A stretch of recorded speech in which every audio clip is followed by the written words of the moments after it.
જય શ્રી કૃષ્ણ મિત્રો। આજે આપણે ફરાળી ભજીયાની રેસીપી બનાવી જઈ રહ્યા છીએ।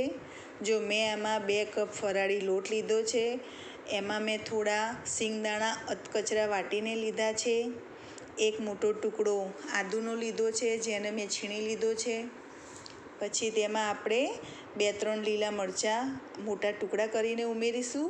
એ મોટા ટુકડાના ક્રંચ આપણને બહુ સરસ લાગશે, મોઢામાં આવશે એટલે વાટવાના નહીં। અને 2 મીડિયમ સાઇઝના બટેકા ઝીણા સમારીને લઈ લીધા છે મેં, અને થોડી કોથમીર ઉમેરીશું આપણે, અને સ્વાદ અનુસાર મીઠું નાખીશું આપણે। તમને જે પ્રમાણે સ્વાદમાં અનુકૂળ આવે એ પ્રમાણે આપણે મીઠું ઉમેરીશું, અને ત્યારબાદ એમાં આપણે મરી પાવડર ઉમેરીશું। આ બધું આપણે સરસ ઉમેરી 2 ચમચી તેમાં ખાંડ ઉમેરીશું। આ વિડીયો જોઈને તમે લાઈક, શેર, સબસ્ક્રાઈબ જરૂર કરજો, અને બેલ આઇકન પણ જરૂરથી વગાડજો, જેથી મારા નવા વિડીયો તમે જોઈ શકો મિત્રો। હવે આપણે એમાં થોડું જીરું ઉમેરીશું। આ ભજીયા સ્વાદમાં તો એટલા સરસ લાગે મિત્રો, તમે એકવાર બનાવશો તો વારંવાર બનાવીને ખાશો મિત્રો। હવે આપણે એમાં 1 લીંબુ નીચોઈશું। આ ભજીયા સ્વાદમાં એટલા ખટમીઠા સરસ લાગે છે। અને હવે આપણે એનું બેટર તૈયાર કરશું। એમાં થોડું પાણી ઉમેરતા જઈશું, જે પ્રમાણે જરૂર હોય એ અકોર્ડિંગ આપણે એમાં પાણી ઉમેરીશું। હવે હું આમાં ચીલી ફ્લેક્સ નાખવાનું ભૂલી ગઈ હતી મિત્રો। ચીલી ફ્લેક્સ સ્વાદ પણ સારો આવે છે અને દેખાવમાં પણ સરસ લાગે છે, એટલે મેં અત્યારે ઉમેર્યા, તમે પહેલેથી ઉમેરી શકો છો મિત્રો।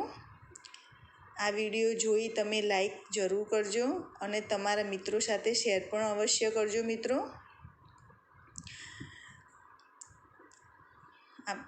હવે આપણે આને 10 મિનિટ રેસ્ટ આપીશું, જેથી ખીરું સારી રીતે ફૂલી શકે। જો 10 મિનિટ થઈ ગઈ મિત્રો। હવે આપણે આને થોડા સાજીના ફૂલ અંદર ઉમેરી ગરમ ગરમ ભજીયા ઉતારીશું। આ ભજીયા તમે કેચઅપ સાથે, આંબલીની ચટણી સાથે, ગ્રીન ચટણી સાથે પણ ખાઈ શકો છો। આ ભજીયા સ્વાદમાં બહુ સરસ લાગે છે।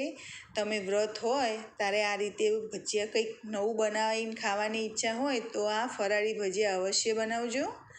જો હવે આપણે તેલ ગરમ મૂકી દીધું, અને ચેક કરીશું કે તેલ આવી ગયું છે કે નહીં।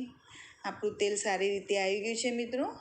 આપણે હવે આમાં ભજીયા ઉતારીશું, અને ભજીયા તળતી વખતે હંમેશા લો ટુ મીડિયમ જ રાખજો ગેસ, જેથી ભજીયા અંદરથી કાચા ના રહે। ઉપરથી તમને એવું લાગશે કે આ તળાઈ ગયા, પણ અંદરથી કાચા રહી જાય અમુક ટાઈમે, એટલે લો ટુ મીડિયમ ગેસ ઉપર જ આપણે ભજીયા તળીશું મિત્રો। એક બેચમાં જેટલા ભજીયા આવી શકે એટલા આપણે ઉતારીશું।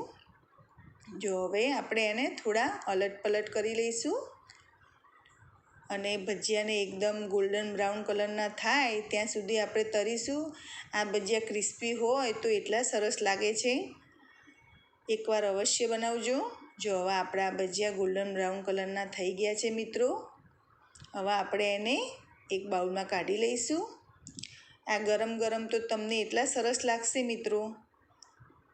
જો સરસ આપણા ભજીયા રેડી છે। હવે આપણે એને સર્વ કરીશું। જય શ્રી કૃષ્ણ મિત્રો। આપણા ભજીયા તૈયાર છે। જય શ્રી કૃષ્ણ, બાય।